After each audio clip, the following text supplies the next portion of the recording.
जिस परिवेश में रहूं, नमो अरिहंत नमो अरिहंत नमो अरिहंत कहूँ।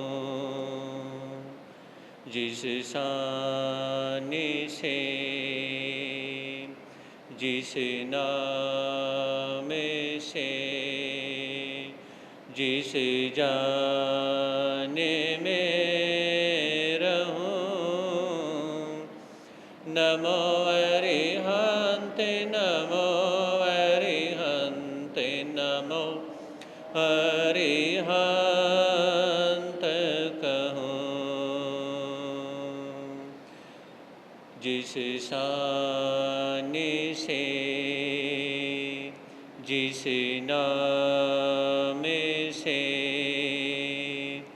जिस जाने में रहूं, नमो अरिहंत नमो अरिहंत नमो अरिहंत कहूँ।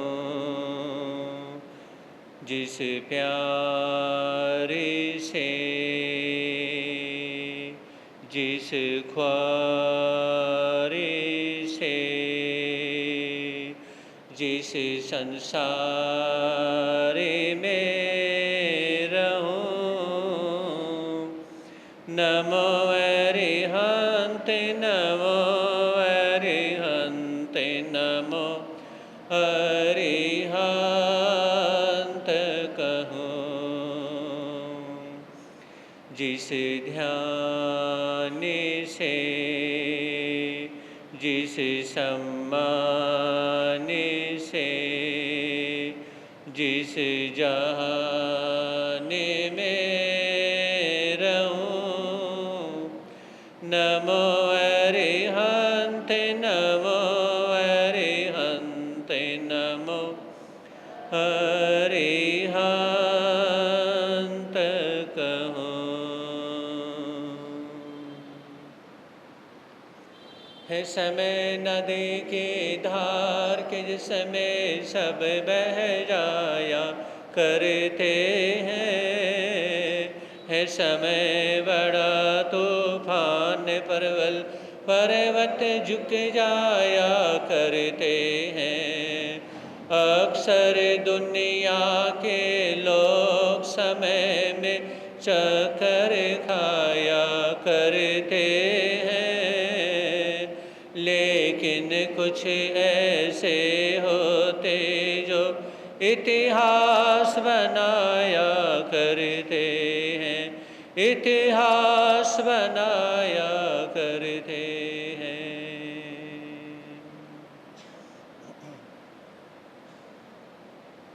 चरम तीर्थंकर शरमण भगवान महावीर स्वामी के चरणों में कोटि से वंदन अभिवंदन। पूज्य गुरुदेव के पावन चरणों में असीम आस्था के साथ कोटि से वंदन अभिवंदन।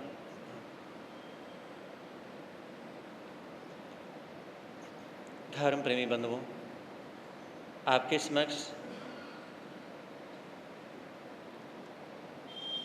उन्हीं 5 वर्ड्स 5 शब्दों के संबंध में कुछ विचार खुद से पहले भजन की कुछ लाइनें सभी मिल करके बोलेंगे। बोलिए शांतिनाथ भगवान की। कभी तो ये गुरुवर मांझी बन जाते हैं,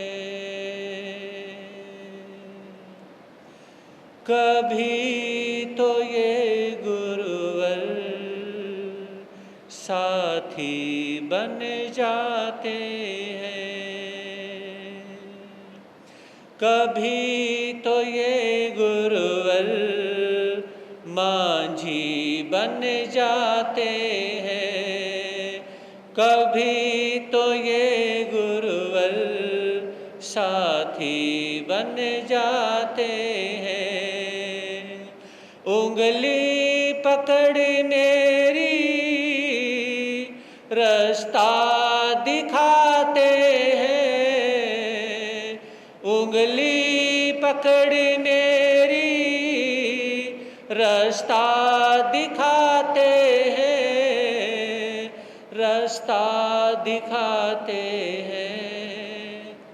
तो बोलो ना, कभी तो ये गुरुवर मांझी बन जाते हैं, कभी तो ये गुरुवर साथी बन जाते हैं। जो ठुकरा दिया तुमने हम किससे बोलेंगे, जो ठुकरा दिया तुमने हम किससे बोलेंगे। दर तेरे खड़े होकर छुप छुप के रो लेंगे, दर तेरे खड़े होकर छुप छुप के। तो बोलो ना, कभी तो ये गुरुवर मांझी बन जाते हैं, कभी तो ये गुरुवर साथी बन। मेरे इस जीवन की बस एक तमन्ना है, मेरे इस जीवन की बस एक तमन्ना है। तुम सामने हो मेरे और प्राण निकल जाए, तुम सामने हो मेरे और प्राण निकल जाए। तो बोलो ना, कभी तो ये गुरुवर मांझी बन जाते हैं, कभी तो ये गुरुवर साथी। गुरुदेव की महिमा को हम मिलके गाएंगे, गुरुदेव की महिमा को हम मिलके गाएंगे।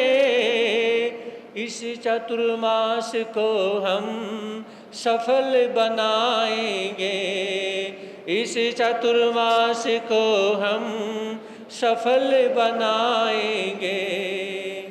कभी तो ये गुरुवर मांझी, सभी बोले, कभी तो ये गुरुवर साथी।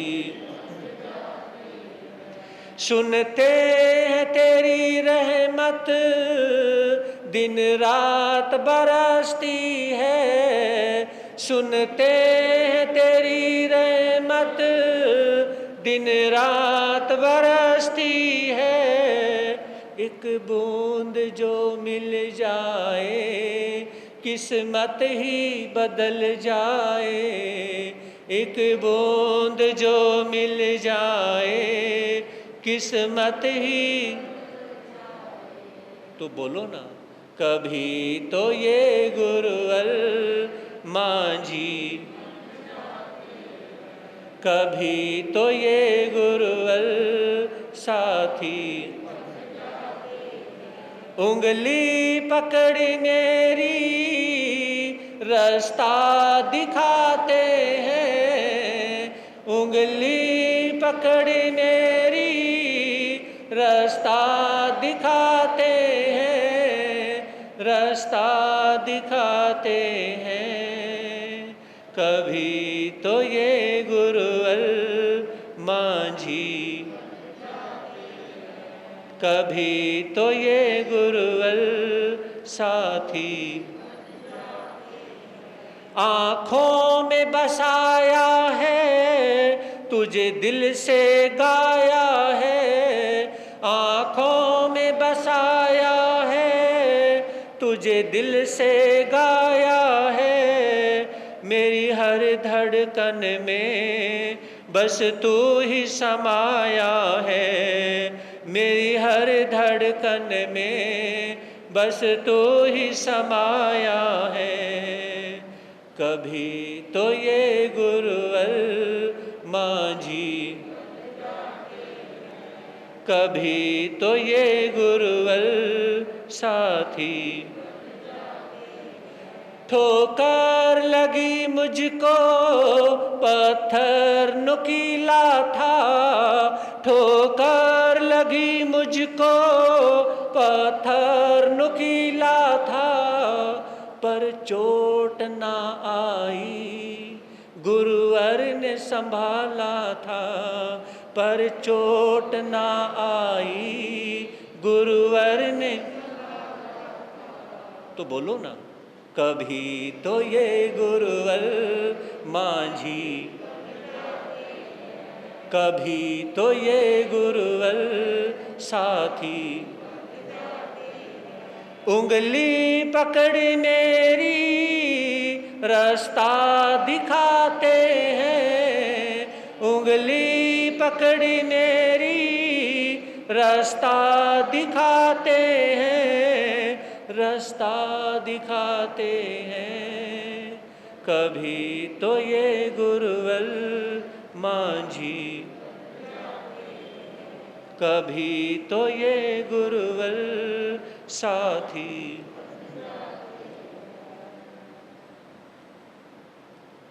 सुना था आप लोगों ने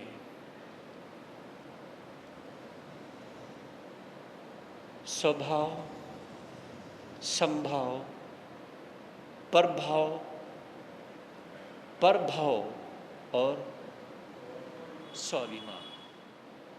जिंदगी ऐसी जियो जहां पर रहो सब आपको प्यार करें। जिंदगी ऐसी जियो जहां पर रहो सब आपको प्यार करें। जहां से चले जाओ सब आपको याद करें। जहां पर आप जाने वाले हैं सब आपका इंतज़ार करें, सब आपका इंतज़ार करें। अगर आपसे प्यार करने वाले कम हो गए हैं, अगर आपको याद करने वाले कम हो गए हैं, आपको इंतजार करने वाले कम हो गए हैं, तो अपने आप को अब पीछे हटाने का मौका आ गया है। समझ रहे हैं? अपने आप को पीछे हटाने का मौका आ गया है। क्योंकि शेर जब भी लंबी छलांग मारता है पहले वो 10 कदम पीछे हटता है और उसके बाद वो छलांग मारता है। जब प्यार आपको नहीं करते, याद आपको नहीं करते, इंतजार आपका नहीं होता, तो उसमें अपना रास्ता चेंज कर लो। जिस रास्ते को आप एक्सेप्ट कर रहे हैं उसे छोड़ दो और दूसरों को आगे कर दो। अगर दूसरे भी उसको नहीं संभाल पाए तो आपकी वैल्यू होगी, तो ही आपकी रिस्पेक्ट होगी कि हाँ हम इसको संभाल नहीं पा रहे हैं, जो व्यक्ति पहले संभाल रहा था उसी को दे दिया जाए। समझ रहे मेरी बात को? उसी को दे दिया जाए। जो परिवार का जो मुखिया बनता है कि इसको मुखिया बना दे, वो नहीं संभाल पा रहा है। कई परिवार ऐसे देखने को मिलते हैं जहां पर छोटी उम्र का भी सब कुछ संभालता है। 2009 का चातुर्मास गुरुदेव श्री का और गुरुदेव के साथ में हम सभी संतों का उकलाना मंडी में था। तो वहां पर एस जैन सभा के जो कार्यकारिणी सदस्य, उनकी हाईएस्ट जो एज थी कितनी, 33 हाईएस्ट एज, उससे बड़ी उम्र किसी की नहीं। सभी कहने लगे कि छोटी छोटी उम्र के युवकों को बना दिया, चातुर्मास कैसे होगा, इनको क्या पता चातुर्मास क्या होता है। गुरुदेव ने कहा इन युवकों को चातुर्मास का नहीं पता कि कैसे करना होता है, मुझे तो पता है ना कि कैसे करना होता है। हाँ जी, ठीक है, यानी कि 33 से ज्यादा एज किसी की नहीं है, मैं मानता हूं। मुझे तो पता है, संतों को तो पता है कि चातुर्मास कैसे करना और कैसे नहीं करना है। जो बड़ी उम्र के श्रावक हैं, जो बड़ी बड़ी उम्र के हैं, उनको भी शिक्षा, उनको भी समझ देता कौन है? संत ही तो देते हैं। आपको आश्चर्य होगा, इतिहास, उकलाना मंडी के इतिहास में जो 2009 का चातुर्मास हुआ, ना उससे पहले हुआ और ना उसके बाद में कोई चातुर्मास हो लिया। आप पता भी कर सकते हैं, जो राखी गढ़ी वाले यहाँ भी हैं और आपके रिलेशन फौजी साहब प्रधान जी उकलाना मंडी में भी हैं। जो चातुर्मास गुरुदेव श्री का 2009 का रहा, वैसा चातुर्मास न पहले हुआ और ना उसके बाद में हो लिया, है ना? क्यों? क्योंकि साथ में कंधा मिला के चलने वाले जो लोग थे, जो ट्रस्ट मैनेजमेंट थे, वो युवक थे जो भाग दौड़ करने में समर्थ थे, भाग दौड़ करने में समर्थ थे। और जहां सारे के सारे एक साथ मिलके काम करने वाले थे, 10-15 युवक जो मैनेजमेंट के थे, है ना, कोई 2-4 नहीं, 10-15 युवक, सभी ने उन्होंने करना, हर तरह की व्यवस्था देखनी। तो जहां पर करने वाले होते हैं तो वहां पर किसी तरह की प्रॉब्लम नहीं होती है।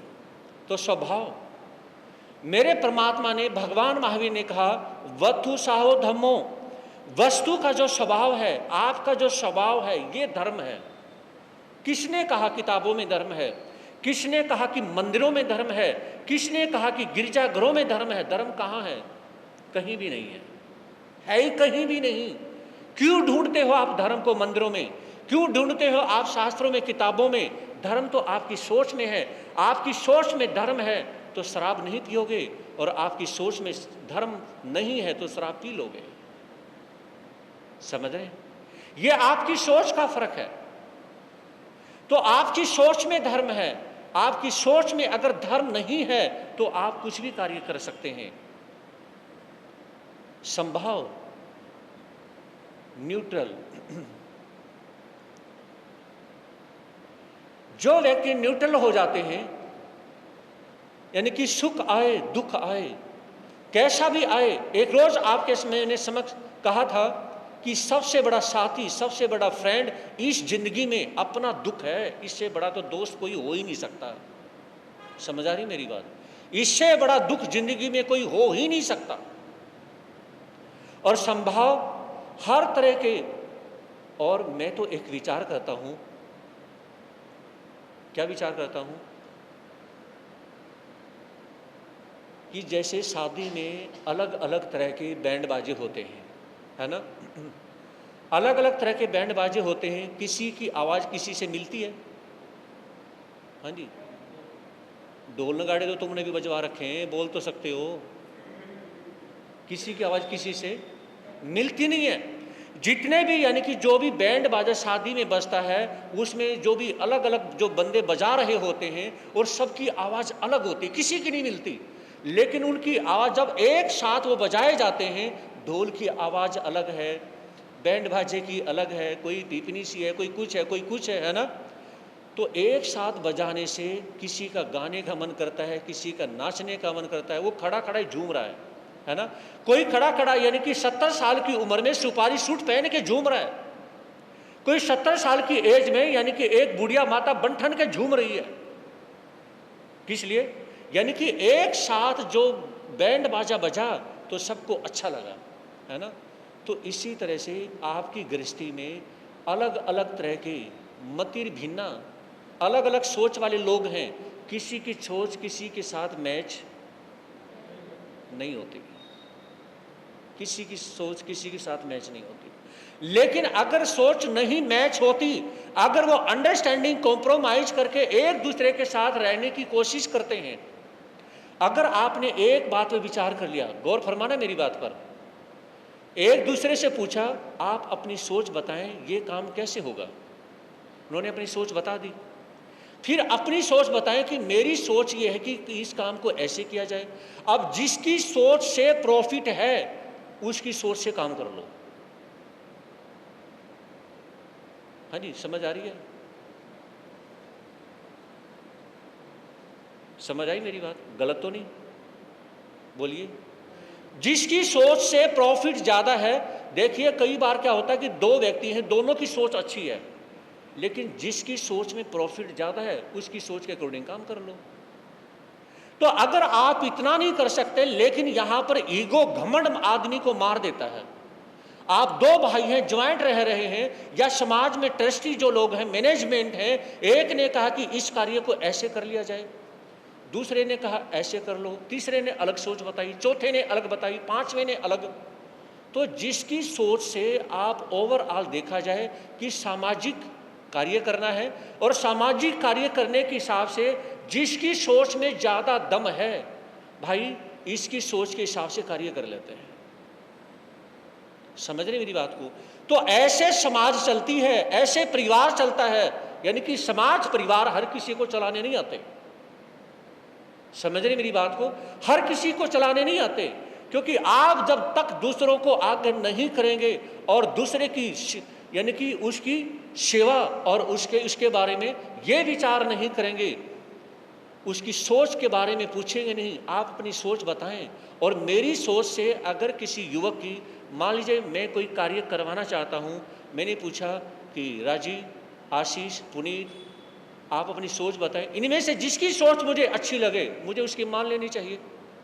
जरूरी नहीं है कि मेरी सोच अच्छी हो। समझ रहे मेरी बात को? तो ये कहा जाता है कि यानी कि अगर संभाव से जीना चाहते हैं, अगर आप अपने दुख को हल्का करना चाहते हैं, जब तक संभाव से नहीं जियोगे, समझ रही मेरी बात को, संभाव से नहीं जियोगे और किसी काम को करना शुरू नहीं करोगे, दो तरह की सेंस है इसमें। यहां पे किसी काम को करना शुरू नहीं करोगे और उसमें संभाव नहीं करोगे, वो छोटा सा काम पहाड़ की तरह दिखाई देगा। और जैसे ही संभाव किया और उस कार्य को करना शुरू कर दिया, वो कार्य रुई जैसा दिखाई देगा। समझ रहे? वो कार्य जो कॉटन के कपड़े पहनते हो, कॉटन जैसा, रुई जैसा दिखाई देगा बिल्कुल। अरे तो सॉफ्ट है, कोई खास नहीं है।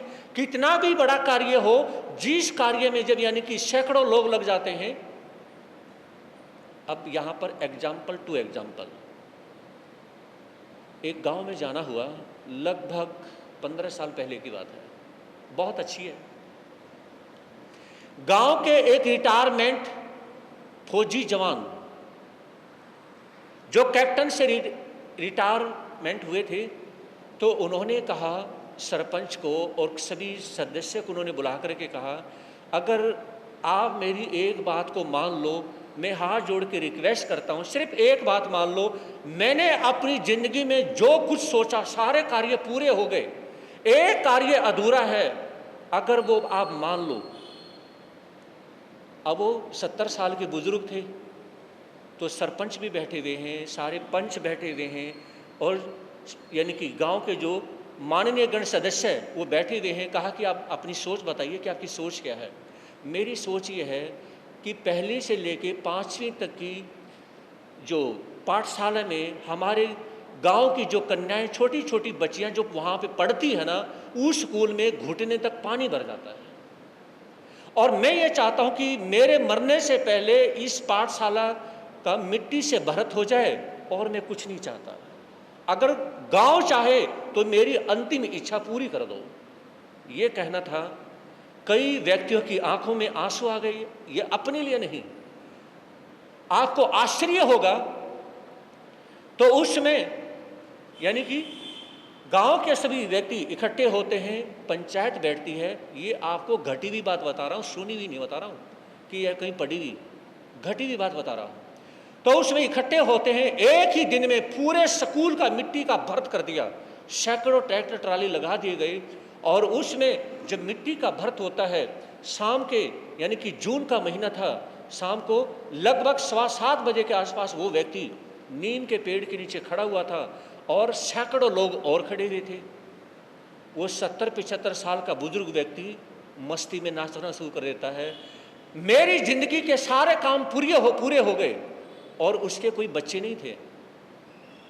हाँ जी, उसके कोई बच्चे नहीं थे। उसने ये प्रण कर रखा था कि मैं कमाऊंगा, सब कुछ करूंगा, लेकिन मैं अपने बाप दादा की जमीन को, हिस्से को बंटवाऊंगा नहीं।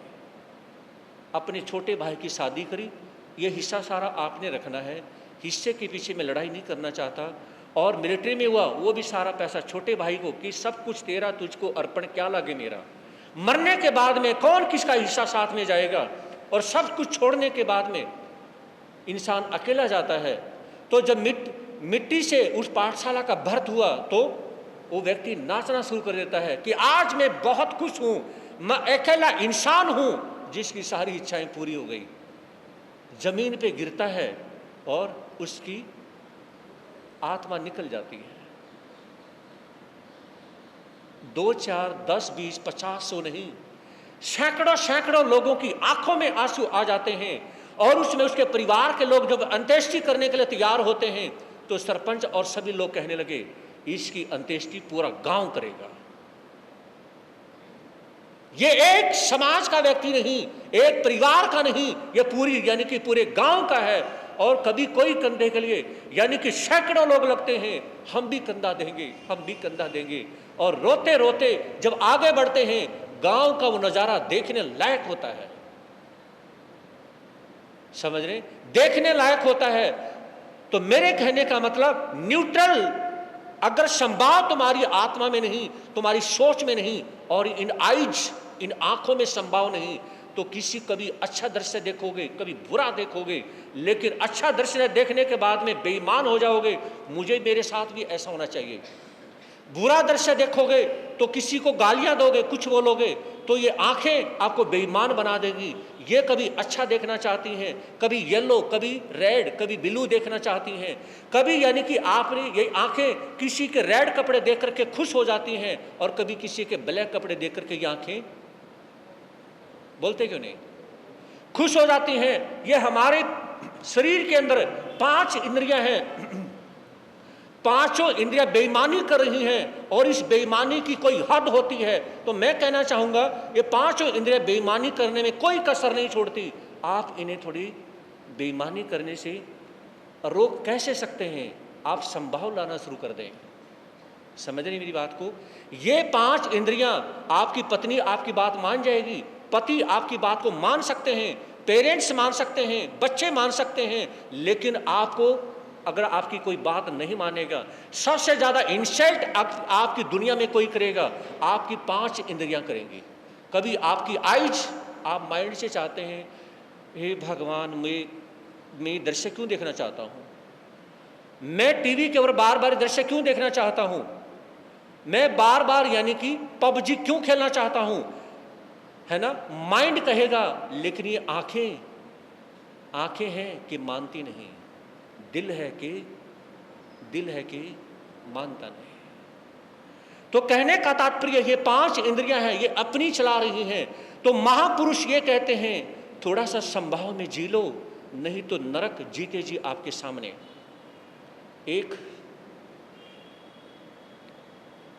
एक हत्यारा, एक व्यक्ति एक संत के पास में जाता है, जो यूनानी संत होते हैं, उनके पास में जाता है और कहने लगा आप मुझे बताएं कि स्वर्ग और नरक क्या है। तो व्यक्ति कहने लगा आप कौन हैं? कहा कि मैं यूनान देश का राजा हूं। संत ने जब उस व्यक्ति से पूछा कि आप कौन हैं, कहा कि मैं यूनान देश का राजा हूं। मुझे तो तुम भिखारी लगते हो। संत ने क्या कहा? मुझे तो तुम भिखारी जैसे लगते हो। तो उसको गुस्सा आ जाता है। तो राजा कहने लगा अगर आप संत नहीं होते तो मैं अभी आपकी गर्दन धड़ से अलग कर देता। तलवार निकालते हैं और पेड़ के एक डाली को एक झटके में काट देते हैं। जिस तरह से पेड़ की डाली कट गई, आपकी गर्दन भी कट सकती है। इसलिए दोबारा से बोलने की कोशिश मत करना।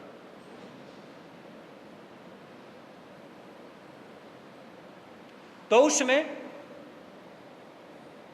संत कहने लगे आपने मेरे से सवाल किया था कि स्वर्ग और नरक क्या होता है। आप अपने यूनान देश का भला नहीं कर सकते, कोई अच्छाई नहीं कर सकते, अच्छा काम नहीं कर सकते। इसलिए अच्छा काम नहीं करने वाले को सबसे ज्यादा झुंझलाहट आती है। सबसे ज्यादा झुंझलाहट, गुस्सा उस व्यक्ति को आता है जो कि अच्छा काम करना नहीं चाहता और जिससे अच्छा काम होता नहीं, और जिसने अच्छा काम कर दिया उससे उसकी प्रशंसा, बोला करो ना, उसकी प्रशंसा होती नहीं। इसलिए, और आपने मेरे से सवाल किया था कि स्वर्ग नरक क्या है, तो ये आपके लिए नरक है, ये जीते जी का नरक है। राजा के हाथ से तलवार छूट गई। गुरुदेव ऑफ, मैं तो समझ ही नहीं पाया। हाँ, मैंने आपसे पूछा था कि स्वर्ग नरक क्या होता है, तो संत कहने लगे ये नरक है। तो उसमें राजा नीचे बैठता है और अपना सिर संत के चरणों में रख देता है,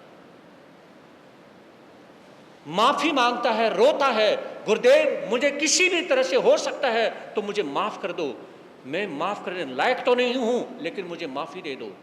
संतों ने अपने दोनों हाथों से उसे उठाया और कहा कि ये स्वर्ग है। हाँ जी, ये क्या है? बोलिए। ये स्वर्ग है। अब आपके अंदर झुकने की प्रवृत्ति आई है, आपके अंदर मिलनसारिता की प्रवृत्ति आई है, आपके अंदर हर किसी को साथ लेके चलने की प्रवृत्ति आई है। जब आप हर किसी को साथ लेंगे, आप भाईचारे का हाथ आगे बढ़ाएंगे, तो उसमें क्या है? ये स्वर्ग है। धरती पे अगर तुम स्वर्ग नहीं ला सकते तो तुम्हें स्वर्ग ऊपर जाके मिलेगा कैसे? हरियाणा में एक कहावत आती है, किसने देखा स्वर्ग बरतरी आपा मरे बिना। इसका मतलब क्या हुआ?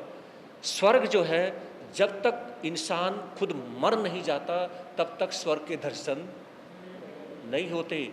अब आपसे पूछ लिया जाए स्वर्ग में जाना चाहते हो, तो आप कहेंगे कि हाँ जाना चाहते हो, पहले स्वर्गीय बन के देखो। हाँ जी, स्वर्ग में जाना चाहते हो, पहले स्वर्गीय बनना पड़ेगा। स्वर्गीय बनने के लिए कौन तैयार है बताएं? हर व्यक्ति ये कहेगा मैं नहीं स्वर्गीय बनना चाहता, मैं नहीं अपने नाम के आगे स्वर्गीय लिखवाना चाहता। जब नाम के आगे स्वर्गीय लिखवाना नहीं चाहते, स्वर्गीय आप होना नहीं चाहते, तो स्वर्ग क्यों चाहते हो बताओ? स्वर्ग तो मिलिट्री के जवानों के लिए है, स्वर्ग तो जो अच्छे कार्य करते हैं उनके लिए है, स्वर्ग जो धर्म करते हैं उनके लिए है। आप मरना आप नहीं चाहते, देश के लिए मरना आप नहीं चाहते, परिवार के लिए आप नहीं चाहते, समाज के लिए आप नहीं चाहते। स्वर्ग आपका कोई बचपन का कोई टॉय तो है नहीं, कोई टॉफी चॉकलेट तो है नहीं कि मम्मी उसकी चटनी बनाएगी तुम्हारे हलक में उतार देगी। हाँ जी, बोलते क्यों नहीं? ये कि यानी कि एक बनी बनाई घड़ी भी बातें ये अच्छी नहीं है। तो मेरे कहने का मतलब सिर्फ इतना है कि स्वर्ग में जाने के लिए पहले स्वर्गीय होना पड़ता है, और स्वर्गीय होने के लिए होने से पहले कुछ कार्य, कुछ धर्म भी करने होते हैं। अगर आपसे आज तक कोई ऐसा कार्य हुआ ही नहीं, बहुत से व्यक्ति पता नहीं कितनी संस्थाओं से, कितनी समाजों से जुड़े हुए होते हैं, है ना। और मैंने यहाँ पर देखा है माछीवाड़ा में सभी के सभी पता नहीं कितनी संस्थाओं से जुड़े हुए हैं, है ना। और नेचर देख लो, 2 पैसे का नेचर नहीं, समझ रहे? कितने व्यक्तियों को मैंने देखा है कि यानी कि वो जुड़े हुए पता नहीं कितनी संस्थाओं से जुड़े हुए हैं, लेकिन उनका जो नेचर है वो किसी को साथ में जुड़ने का, साथ में जोड़ने का, धार्मिक प्रभावना का वो है नहीं, समझ रहे? तो सिर्फ जुड़े हुए किस लिए कि कहीं फोटो खिंचवा लो, कहीं कुछ क्या है, वो सिर्फ यानी कि अपना फेस दिखाना चाहते हैं। याद रखें, फेस दिखाने से कोई स्वर्ग में नहीं चला जाता। फेस तो मरने के बाद में, यानी कि बेटा बेटी पोता पोती भी देखेंगे, वो फोटो में लगा हुआ देखेंगे, और माला टंगी भी होगी, और फिर नीचे लगा होगा स्वर्गीय, और क्या पता वो नरक में आत्मा गई हो। हाँ जी, जो यानी कि जीते जी जिन्हें अच्छे कर्म नहीं करे और नाम के अगर स्वर्ग लगवाने से कोई स्वर्ग में चला जाएगा। तो महापुरुष ये कहते हैं कि यानी कि संभाव में जिए। अगर संभाव में नहीं जी सकते हैं तो नाम के आगे मरने के बाद में बेटा बहू की तो मजबूरी है स्वर्गीय लगाना, नहीं लगाएंगे तो उनकी इंसल्ट, है ना। तो ये कहा, आगे आता है इंप्रेशन, प्रभाव।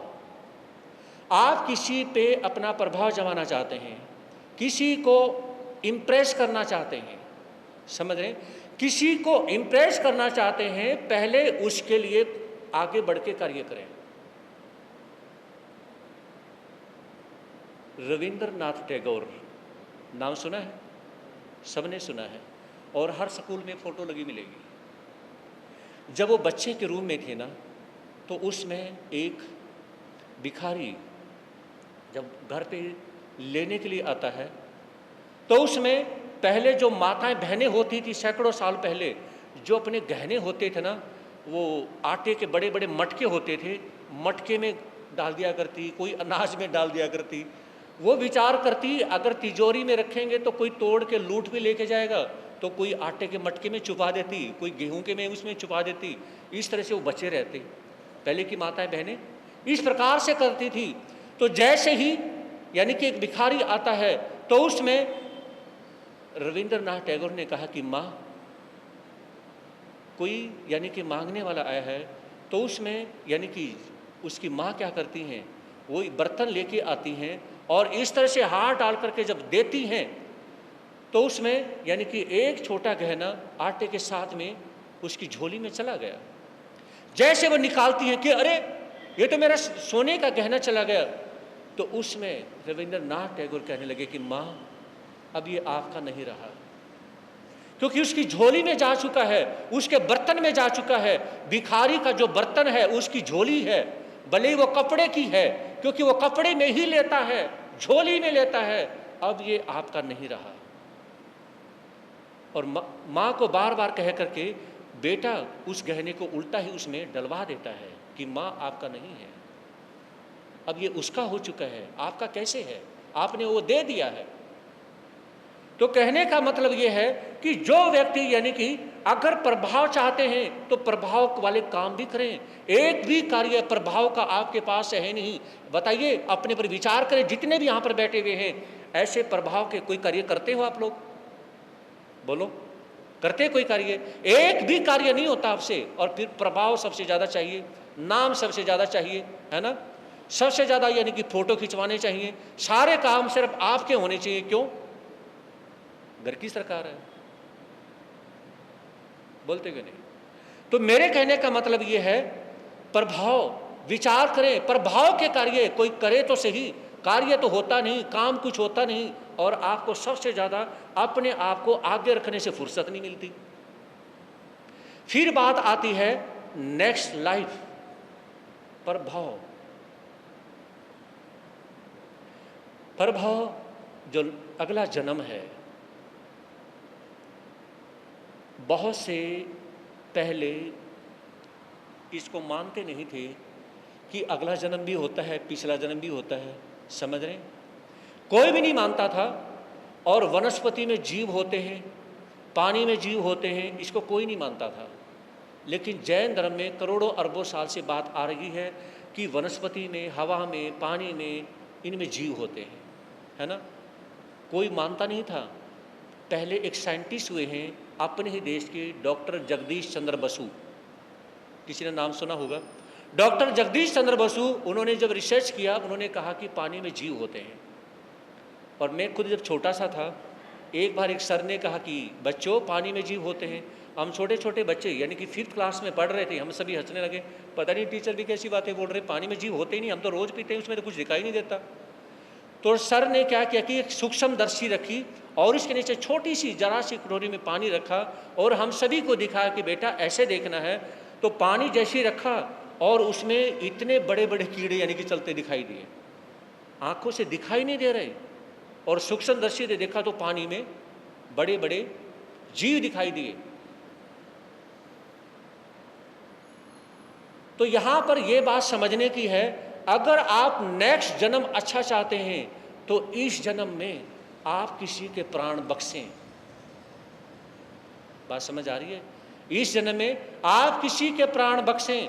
प्राण बख्शने का, और यानी कि किसी की जिंदगी है उसमें किसी प्रकार का इंटरफेयर करने का या किसी भी प्रकार से अपनी तरफ से बुरा करने से बचें।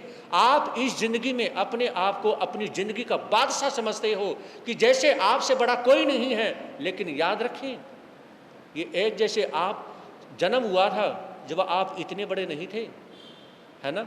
उसके बाद बच्चे थे, उसके बाद बढ़ते बढ़ते अपना शरीर देखो। जब बच्चे थे तो कैसे थे? अगर घर में किसी का फोटो लगा हुआ हो बचपन का, तो फोटो देखे, उसमें और में कितना फर्क हो चुका है। पहले पंजाब केसरी में एक फोटो आता था, कभी किसी क्रिकेटर का, कभी किसी फिल्म स्टार का, कभी किसी नेता का, है ना। पहले आता था और 2 फोटो लगे हुए होते थे, एक तो अभी प्रेजेंट का और आज और 30 साल बाद, है ना। ऐसा यानी कि फोटो लगा हुआ होता था कि आज ये व्यक्ति ऐसा है और 30 साल के बाद ये व्यक्ति ऐसा हो जाएगा। पहले आता था पंजाब केसरी, मैंने बहुत बार देखा है, तो लेकिन अब वो नहीं आता है, क्योंकि मेरी हर रोज़ की रूटीन ये होती कि अखबार स्टार्टिंग से लेके एंड तक पूरा देखा जाए, देश की, विदेश की, इंटरनेशनल सारी न्यूज़ यानी कि पढ़ी जाए, देखी जाए। तो उसमें वो देखने के बाद में बहुत बार मेरे दिमाग में बात आई कि मैं यानी कि इतने साल पहले मैं ऐसा था, आगे मैं कैसा हूँगा कुछ नहीं कह सकता हूँ। आपने भी कितनी बार वो फोटो देखा है ना। जो यहाँ पर बुजुर्ग श्रावक बैठे हुए हैं, मैं तो एज के अकॉर्डिंग आपके बच्चे के समान हूँ, लेकिन मैंने उस अखबार पे लगी हुई फोटो पर बहुत बार, 2 बार, 10 बार नहीं, सैकड़ों बार चिंतन किया है, और किसी ने एक बार भी नहीं किया होगा। बोलो, आप में से किसी ने एक बार भी आज और 30 साल बाद वो फोटो देख करके किसी ने चिंतन किया? किसी ने कभी नहीं किया। यही फर्क है। अरे मैंने भी उसी माँ से जन्म लिया है, मेरी माँ कोई देवलोक से नहीं टपकी है। यानी कि कहने का तात्पर्य है कि जब चिंतन करने की बात है, अगर विचार करेंगे तो क्यों नहीं हो सकता है। आप क्यों नहीं अपनी लाइफ को आमूल चूल चेंज कर सकते हैं। तो इसके संबंध में आज इतना ही। अब सुनेंगे आप लोग राजा हरिश्चंद्र चरित्र।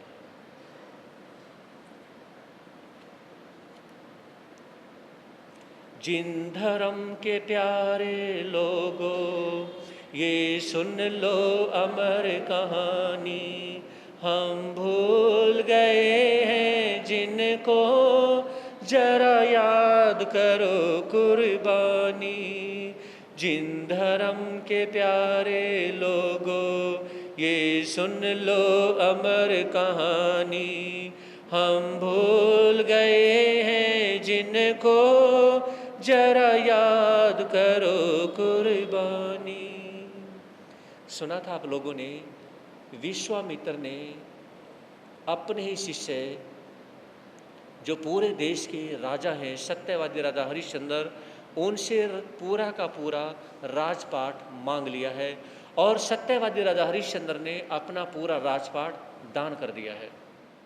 विश्वामित्र विचार करते हैं, जब हरिश्चंद्र ने कहा कि गुरुदेव बस इतना सा दान मांगना था, मैं तो ये सोच रहा था कि पता नहीं क्या मांगोगे आप, और आपके लिए तो जान भी हाजिर है। फिर आपने यानी कि राजपाट मांगा है, तो आज से तो मेरी टेंशन ही खत्म हो गई। अब इससे अंदर ही अंदर विश्वामित्र चिढ़ जाता है। मैं इसको परेशान करना चाहता हूँ, इसके फेस पे फिर स्माइल आ रही है ना। मैं इसको परेशान देखना चाहता हूँ, परेशान करना चाहता हूँ, लेकिन इसके फेस की स्माइल ही नहीं जा रही है। नीति के बोल, नीति के बोलों में ये आता है कि कोई आपका कोई दुश्मन आपसे ताकतवर है ना, आप उससे बदला नहीं ले सकते। अगर आपकी फेस के ऊपर स्माइल है तो आपका ताकतवर दुश्मन अंदर से जल भुन जाता है। समझ रहे हैं? जल भुन जाता है। नीति के बोलों में ये कहा कि जब आप टीट फोर टैट नहीं कर सकते, किसी से लड़ नहीं सकते, बोल नहीं सकते, तो जो दुश्मन हो उसके सामने आपकी मुस्कुराहट काफ़ी है, उसको जलाने के लिए, उसकी राख बनाने के लिए काफ़ी है। तो अंदर से बहुत ज़्यादा चिढ़ जाते हैं कौन? विश्वामित्र, और मन में विचार करते हैं। विश्वामित्र सोचते मन में, साहस बड़ा विलक्षण है। कौशल सा साम्राज्य त्यागते, तनिक न चिंता का कण है। मैंने तो समझा था डर कर चरणों शीश झुका देगा, स्वीकृत कर निज दोष क्षमा के लिए हाथ फैला देगा।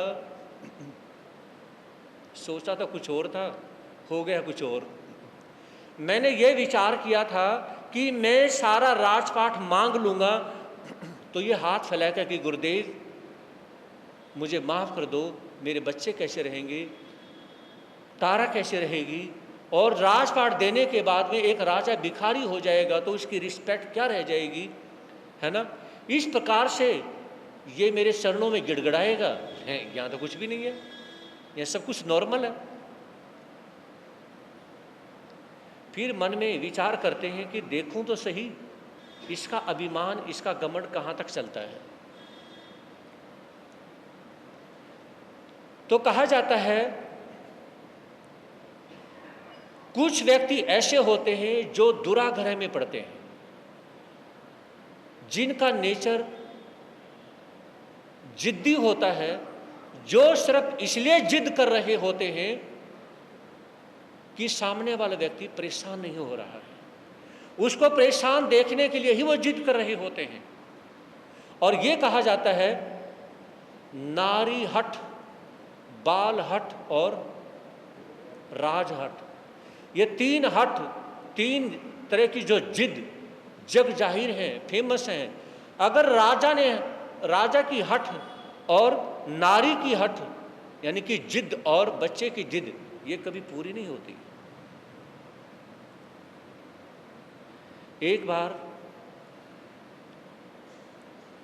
बीरबल सभा में लेट पहुंचे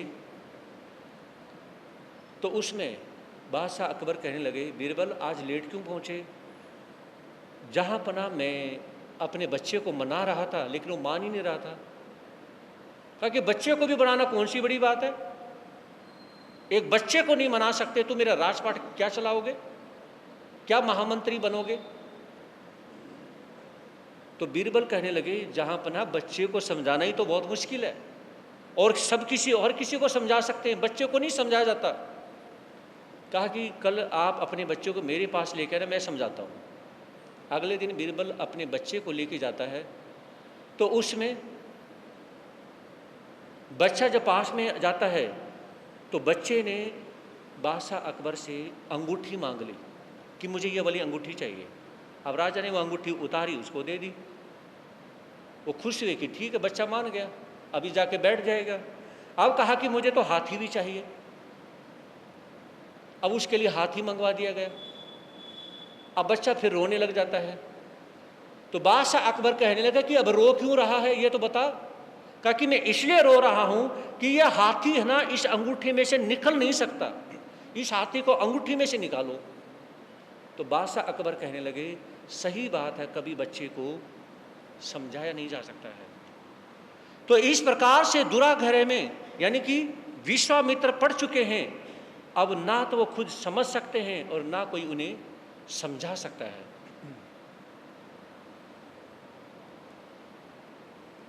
राजन सोच समझ ले मन में, राज्य दान करने के बाद क्या कुछ बच जाएगा, हटक होता है क्यों तू बर्बाद। तो उसमें विश्वामित्र कहने लगे राजन मैं आपको एक मौका और देना चाहता हूँ। अरे बर्बाद हो जाएगा, अभी राजा है, राजा ही रहेगा तो ठीक है, अगर यहाँ से उतरने के बाद में दर दर की ठोकर खाएगा तो तुझे पता चल जाएगा। इसलिए अच्छा ये है कि मेरी बात को मान, अब अपने हठ को, अपनी जिद को छोड़ दे। तो हरिश्चंद्र कहने लगे कि गुरुदेव जो दान दे दिया तो दे दिया, जुबान होती है, जुबान को कभी छोड़ा नहीं जाता है। एक व्यक्ति दिल्ली से बस में बैठता है, बैठने के बाद में उसकी बराबर वाली सीट पे जो बैठा व्यक्ति था उसने पूछा कि सर टाइम क्या हुआ है? पुनीत भी अभी टाइम देख ही रहे हैं। बात से देखिए नेचुरल। उसने देखा कि सर टाइम क्या हुआ है, तो उसने कहा कि 9:15 हुए हैं। मैं बता देता हूँ टाइम। तो उसमें यानी कि अब वो अम्बाला चला जाता है, तो अम्बाला जाने के बाद में उसने पूछा कि टाइम क्या हुआ है, तो वो व्यक्ति कहने लगा कि 9:15 हुए हैं। अब बस पहुंच गई लुधियाना। हाँ जी सर टाइम क्या हुआ है? कहा कि 9:15 हो गए। अब बस पहुंच गई अमृतसर, उन्हें पूछा कि टाइम क्या हुआ है? कहा कि सर 9:15 बज गए। कहा कि पानीपत भी 9:15, करनाल 9:15, अम्बाला में भी वही, और लुधियाना भी वही, और अमृतसर में भी वही। तो व्यक्ति कहने लगा कि मर्दों की ज़ुबान एक होती है, जो कह दिया सो कह दिया, वो चेंज नहीं होती। तो यानी कि हरिश्चंद्र ने कहा कि गुरुदेव मैंने जो दान दे दिया तो दे दिया, लेकिन मैं अब चेंज होने वाला नहीं हूँ। और इससे विश्वामित्र अंदर से टूट रहा है कि इसके फेस पे शिकन क्यों नहीं आ रही। तो इसके संबंध में आप लोग कल फिर सुनेंगे। जाप की लड़ी में आज का जाप है भाई आशीष जैन के घर पे, कल का जाप रहेगा बहन सीमा जैन, वाइफ ऑफ लवली जैन, उनके घर पे जाप रहेगा। ये बहन तपस्या भी बहुत करती रहती हैं। 25 तारीख का जाप रहेगा भाई असीम जैन, उनके घर पे 25 तारीख का जाप रहेगा। सभी ज़्यादा से ज़्यादा जाप देने का भाव रखें। ओम श्री पारसनाथाय नमः, ओम श्री पारसनाथाय नमः, इसका जाप करेंगे। और दूसरा, आज के दिन पास्ता नहीं खाएंगे। देव रुद्र से अपने अपने मन की धारणा के अनुसार पाना बोल श्री बोल। पास्ता वो तो खा चुके हो गए नाश्ते में।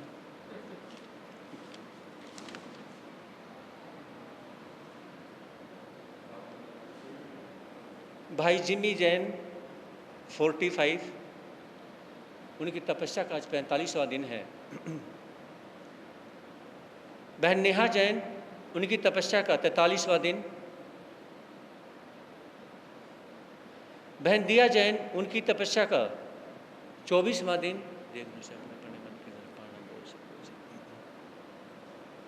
बहन रिचू जैन, उनकी तपस्या का 7वां दिन। बहन सीमा जैन, इनकी तपस्या का 3रा दिन। भाई बिन्नी जैन, इनकी भी तपस्या का 3रा दिन है। तपस्या करने वालों को, तपस्या करने वालों को, तपस्या करने वालों को। आचार्य भगवान श्री शिवमुनि जी महाराज की, चमत्कारी बाबा परम सेवा भाई पूजा गुरुदेव श्री प्रेम सुख जी महाराज की, उपाध्याय पर श्री रविंद्र मुनि जी महाराज की, सर्वधर्म दिवाकर श्री रमणीक मुनि जी महाराज की, प्रज्ञा महर्षि पूजा गुरुदेव श्री उपेंद्र मुनि जी महाराज की, श्री चत्तारी मंगलम मंगलम सिद्धा मंगलम सौ मंगलम केवली प्रणंतो दोह मंगलम। चत्तारी लोगोत्तमा अंता लोगोत्तमा सिद्धा लोगोत्तमा सौ लोगोत्तमा केवली प्रणंतो दोह लोगोत्तमा। चत्तारी शरणम पवेजामि अरिहंते शरणम पवेजामि सिद्धे शरणम पवेजामि साहु शरणम पवेजामि केवली प्रणंतो दमो शरणम पवेजामि। अरिहंतों का शरणा, सिद्धों का शरणा, साधु का शरणा, धर्म का शरणा। ये चारे शरण दुख हरण और न शरणा, जो भव प्राणी करे आचरण उसे, उसका सदा ही